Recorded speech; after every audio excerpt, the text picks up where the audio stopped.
نحمده ونصلي على رسوله الكريم أما بعد.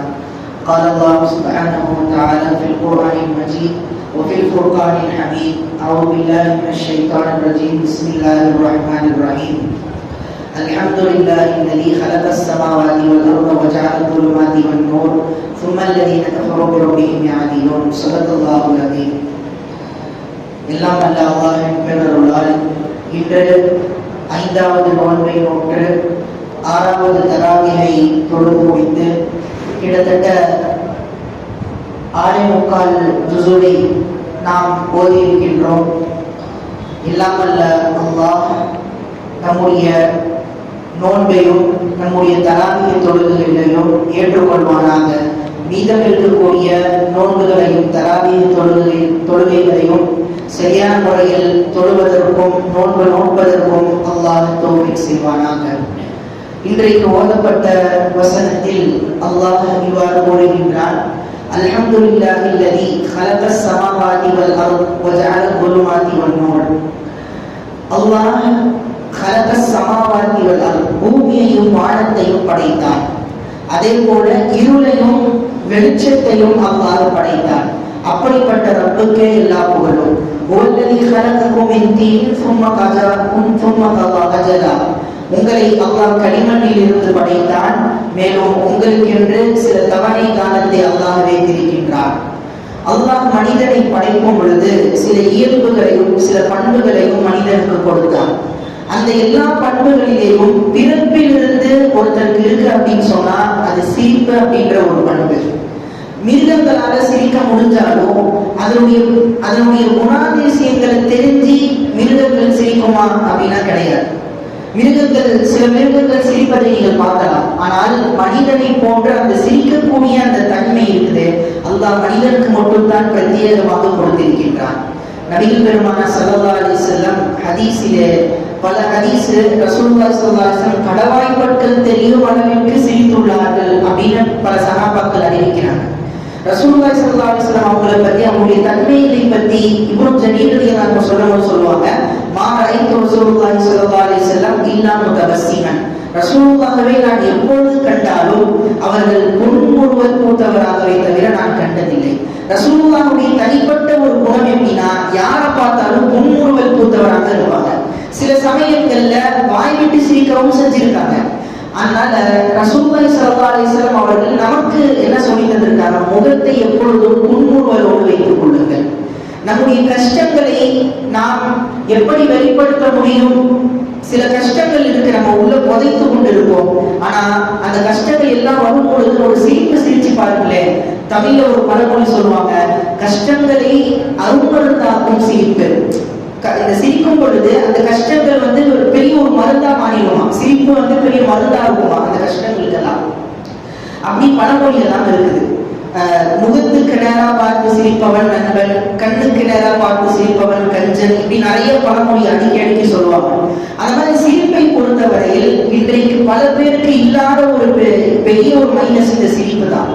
நிறைய பேர் வேலையுடைய ஸ்ட்ரெஸ்ஸாலையும் அந்த ப்ரெஷராலையும் சிரிக்க முடியாம தவித்து கொண்டிருக்காங்க. இப்ப நீங்க மெரினா பீச்லாம் நீங்க போனீங்கன்னா சிரிப்புக்கு பிராக்டிஸ் கொடுக்குறாங்க. எப்படி சிரிக்கணும், இப்படி சிரிங்க அப்படின்னு வாயத்தோடு இப்படி சிரிங்கன்ட்டு பிராக்டிஸ் கொடுக்குறாங்களா.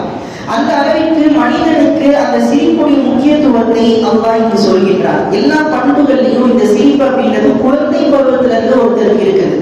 குழந்தை அலட்சியும், ஆனால் அந்த அழுகை நிறுத்தப்பட்டவுடன் உடனே அது என்ன தெரியுமா செய்யும்? முகத்தை பார்த்து சிரிக்குமா. அது குழந்தை பருவத்திலிருந்து அல்லாஹ் நமக்கு கொடுத்த இந்த சிரிப்பு என்ற தன்மை.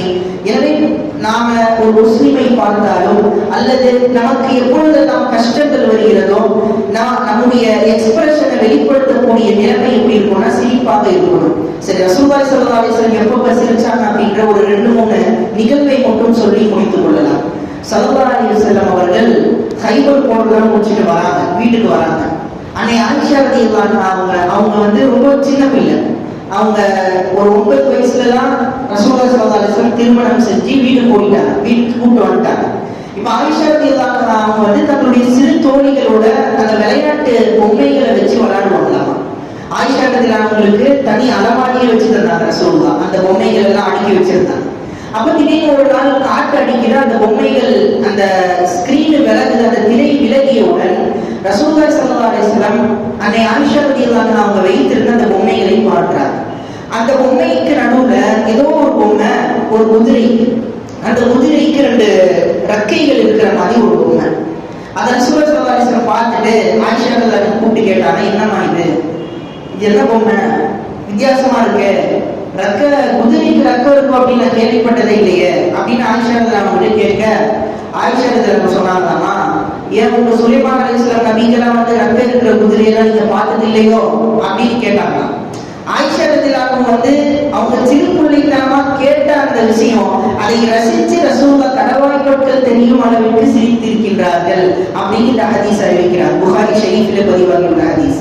இதே போல மறுமையில அடியார்கள் கடைசி நரகவாசி மன்னிக்கப்படக்கூடிய அந்த நிகழ்வை பற்றி ரசூலுல்லாஹி ஸல்லல்லாஹு அலைஹி வஸல்லம் சொல்லுவாங்க.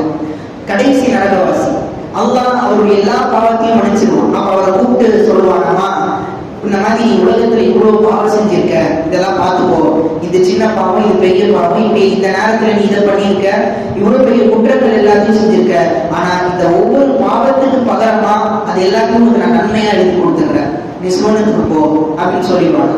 அப்ப அந்த மனிதர் கேட்பாராமா, யாரெல்லாம் நீ சொல்றது எல்லாமே கரெக்டு தான், அவர் ஏத்துக்குவாரு, அவர் செஞ்ச தப்பு, அவர் பெரிய குற்றவாளி, அவர் செஞ்ச சின்ன பாவம் பெரிய பாவம் எல்லாமே திரைமறை இல்லாம வெளிப்பட்டு காட்டப்பட்டுரும். அதெல்லாம் மறுக்க முடியாது, அவர் ஏத்துக்குவாரு, யாரெல்லாம் நீ சொல்றது கரெக்டு தான், ஆனா நான் இன்னும் சில பெரிய பாவம் செஞ்சிருக்க, அதெல்லாம் காணமே, அல்லாஹ் அதை மறைச்சிருவான். அந்த மனுஷன் அவரா ஒத்துக்கிறாரா அப்படின்னு பாக்குறதுக்காக அல்லாஹ் அதை மறைச்சிருவான்.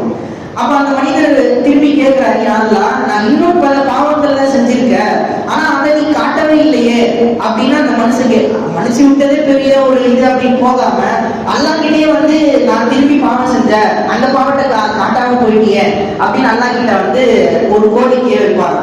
ரசூலுல்லாஹி ஸல்லல்லாஹு அலைஹி வஸல்லம் சொல்லிட்டு கடவாய் பொருட்கள் தெரியும் அளவிற்கு சிரித்தார்கள் அப்படின்னு சஹாபாக்கள் சொல்றாங்க. அதாவது ஒருத்தர் பிழைப்பே அங்க வந்து தப்சா போதும் அப்படின்னு இருக்கிற நிலைமையில அவர் என்னன்னா என்னுடைய பாவம் இன்னும் இருக்குது யாருலா, அதையும் கொஞ்சம் காட்டினா நல்லா இருக்குமே அப்படின்னு சொன்னா எவ்வளவு பெரிய அவரு முட்டாளா இருப்பாரு. அதை சொல்லி ரசூலுல்லாஹி ஸல்லல்லாஹு அலைஹி வஸல்லம் சிரிப்பார்கள். இப்படி ரசூலுல்லாஹி ஸல்லல்லாஹு அலைஹி வஸல்லம் பல நேரங்கள்ல வாய்ப்பும் சிரித்திருக்கின்றார்கள். எனவே இந்த சிரிப்பென்ற குணம் இருக்கின்றது நம்முடைய கஷ்டங்களுக்கு அருமருந்தாக இருக்கும். பல நேரங்கள் நம்முடைய முஸ்லிம் சகோதரர்களை பார்த்தாலும் சரி புன்முறுவலோடு இருக்க வேண்டும், முகமலர்ச்சியோடு இருக்க வேண்டும். நேரங்கள் கிடைக்கும் பொழுது சிரிக்கவும் முயற்சி செய்ய வேண்டும். ஏன்னா இன்னைக்கு இருக்கக்கூடிய ஸ்ட்ரெஸ், அந்த பிரஷரால சிரிப்பையும் மறந்து மக்கள் வாழ்கின்றார்கள். அப்படிப்பட்ட நிலைமையிலிருந்து அல்லாஹ் நம்மை காப்பானாக. இந்த படிப்பினைகளை ஏற்று வாழக்கூடிய நல்ல மக்களாக அல்லாஹ் நம்மை ஆக்கி அருள்வானாக. ஆமீன்.